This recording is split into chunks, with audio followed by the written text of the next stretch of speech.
अस्सलाम वालेकुम स्टूडेंट्स, उम्मीद करता हूँ बेटा आप खैरियत से होंगे। लास्ट लेक्चर में बेटा हमने चैप्टर नंबर 9 के एक इम्पोर्टेंट लॉन्ग क्वेश्चन को डिस्कस किया था, जिसका नाम था यंग्स डबल स्लिट एक्सपेरिमेंट। हम बात कर रहे हैं चैप्टर नंबर 9 की, जिसके अंदर हम लाइट को ऑब्जर्व कर रहे हैं और लाइट की जिस नेचर को ऑब्जर्व कर रहे हैं वो नेचर है इंटरफेरेंस। तो यंग्स के एक्सपेरिमेंट में भी हमने जिस प्रॉपर्टी को यूज किया था वो इंटरफेरेंस थी। ठीक है, तो यहाँ पे हम आज बात करेंगे interference in thin film.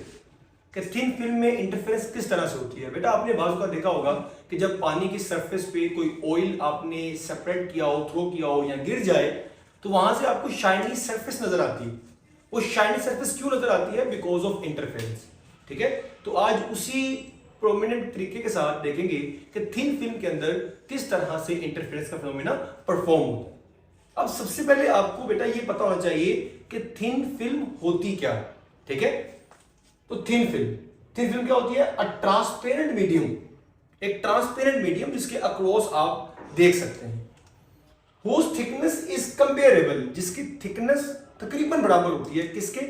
Wavelength of light, wavelength of light के।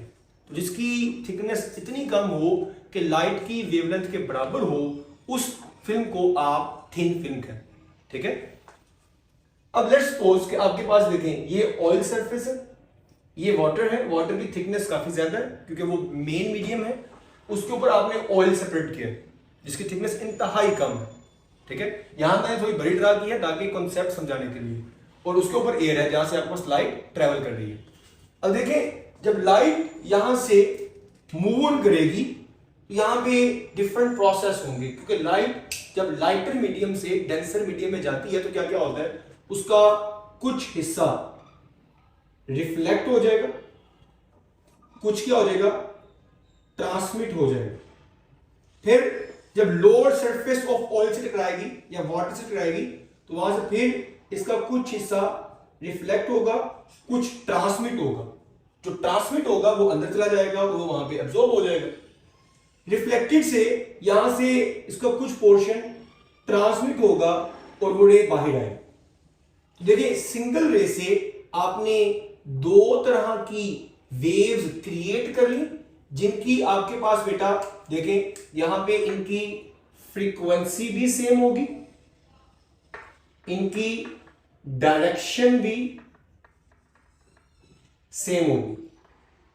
इट्स मीन दैट कि ये आपके पास यहां पे प्रोसेस परफॉर्म करेंगे कौन सा? इंटरफेरेंस। अगर तो दोनों वेव का जो पाथ डिफरेंस है, अगर तो वो इंटीग्रल मल्टीपल ऑफ वेवलेंथ है तो तब तो वो आपके पास बेटा कंस्ट्रक्टिव इंटरफेरेंस करेंगे। अगर लैम्डा बाय 2 के है तो डिस्ट्रक्टिव इंटरफेरेंस परफॉर्म करेंगे।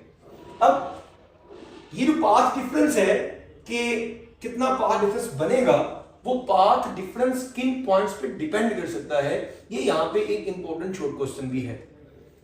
तो याद रखिएगा बेटा कि ये जिन पॉइंट्स पे डिपेंड करता है वो है थिकनेस ऑफ फिल्म। कौन सी फिल्म?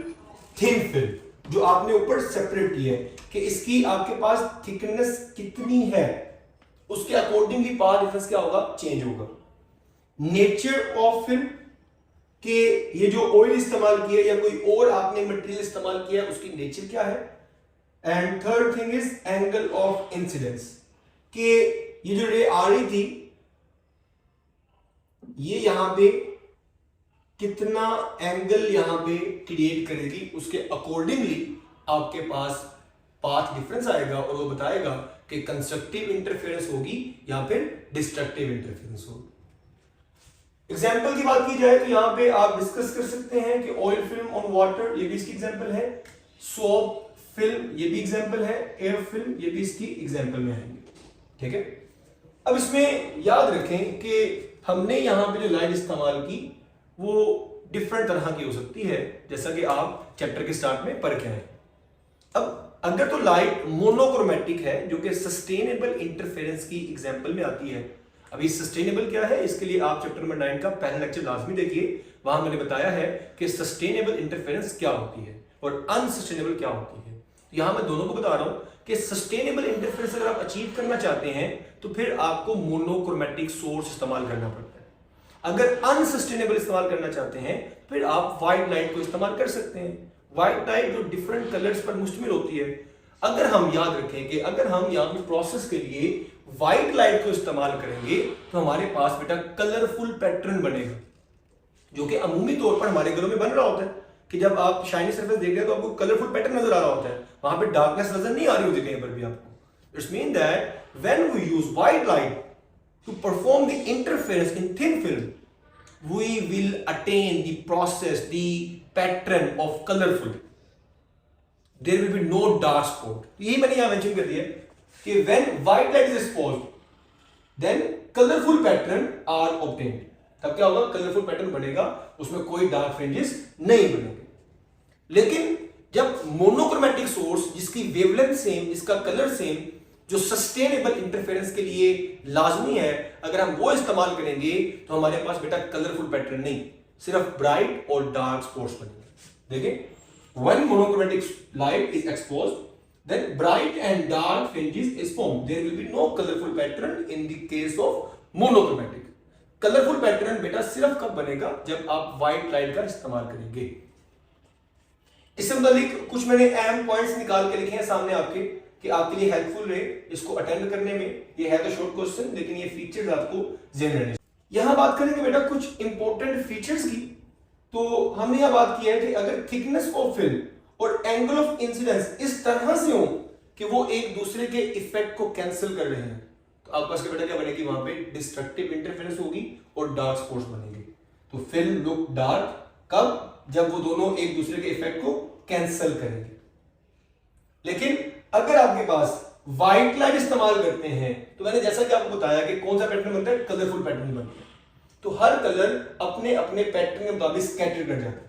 कहते हैं if white light is incident on a film of irregular thickness at all possible angles, किसी भी एंगल में थ्रो करें, हर कलर अपनी अपनी वेवलेंथ के मुताबिक रिफ्लेक्ट करेगा और आपके पास एक कलरफुल पैटर्न जनरेट कर देंगे।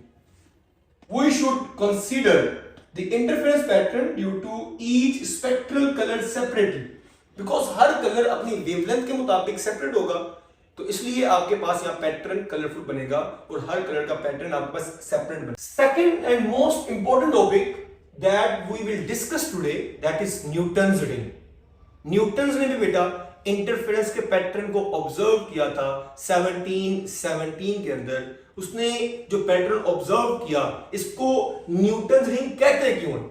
पहला क्वेश्चन तो ये है, इसको न्यूटन रिंग इसलिए कहते हैं कि इसने जो प्रोसेस इस्तेमाल किया था, उस प्रोसेस में जो फाइनल कंक्लूजन थी वो सर्कुलर फॉर्म में बन रही थी, जो कि रिंग की तरह की होती हैं, इसलिए इसको न्यूटन्स रिंग कहते हैं। देखें ये पैटर्न बनता है तो ये रिंग की तरह क्या हो रहे हैं, बन रहे हैं पैटर्न, इसलिए इसको न्यूटन्स रिंग कहते हैं।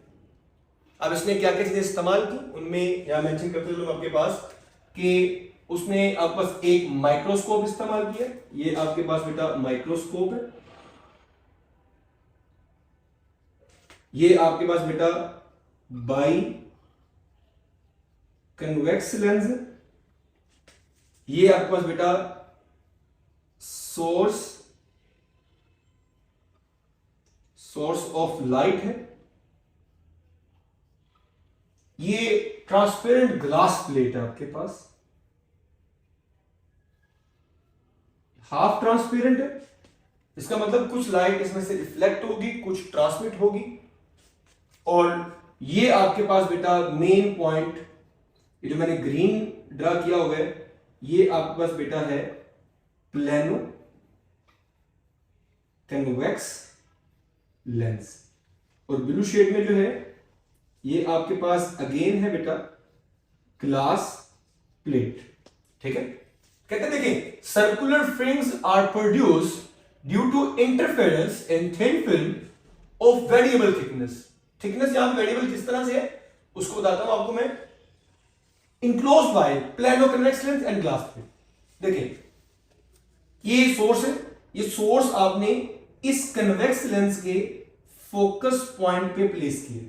आपको पता है कि जब भी किसी सोर्स को लेंस के फोकस पॉइंट पे प्लेस करते हैं तो लाइट गुजरने के बाद पैरेलल हो जाती है, पैरेलल होगी, ग्लास पे आएगी, रिफ्लेक्टिव पोर्शन नीचे आएगा, फिर ऊपर जाएगा। यहां पे माइक्रोस्कोप से आप पूरे प्रोसेस को ऑब्जर्व कर रहे होंगे। मेन पॉइंट कि यहां पे प्रोसेस हो कौन सा रहा है, अब यहां पे देखें, यहां पे सेंटर में ग्लास प्लेट और प्लेनो कन्वेक्स लेंस आपस में टाइटली बाउंड है, बिल्कुल कनेक्टेड है, उनके दरमियान में कोई गैप नहीं।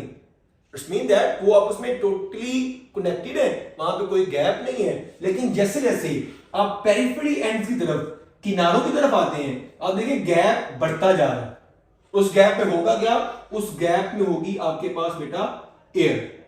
तो आप कहेंगे यहां जो बात की ना वेरिएबल थिकनेस की, तो ये इसी एयर की थिकनेस की बात चल रही है, क्योंकि इंटरफेरेंस का पैटर्न मेन काम यही करवा रही होगी। क्लियर? देखिए सेंटर में थिकनेस लो, लेकिन जैसे जैसे एंड्स की तरफ जा रहे हैं थिकनेस बढ़ती जा रही है।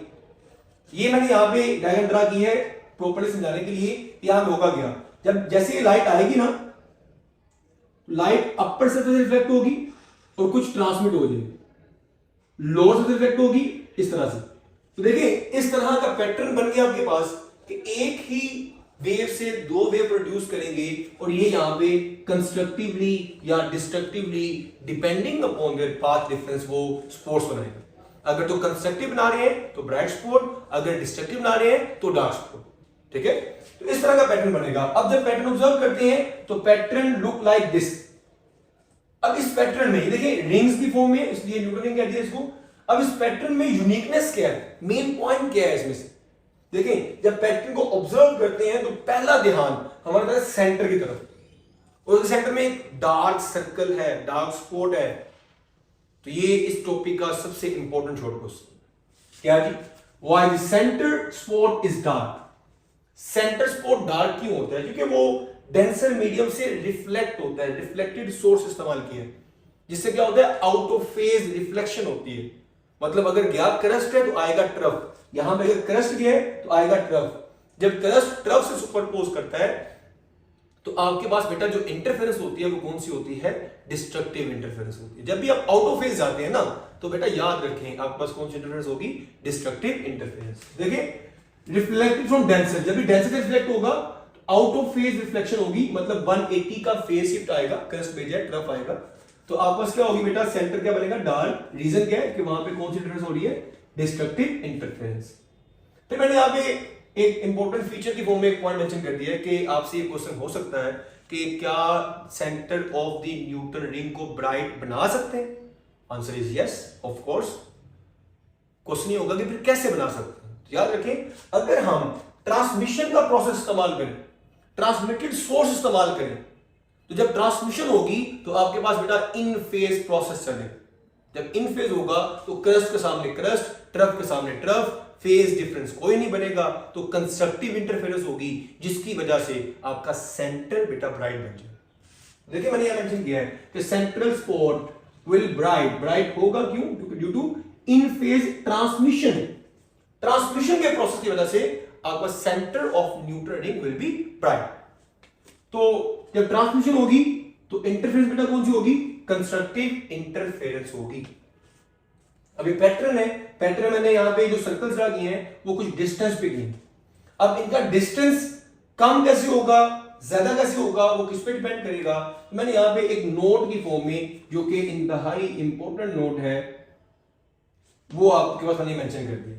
वो क्या है जी कि आपके पास Newton ring will become narrow, वो करीब करीब हो जाएंगी।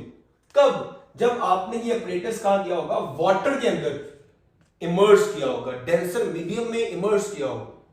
जब वाटर में इमर्स करेंगे तो ये जो लाइंस हैं ये करीब करीब आ जाएंगे।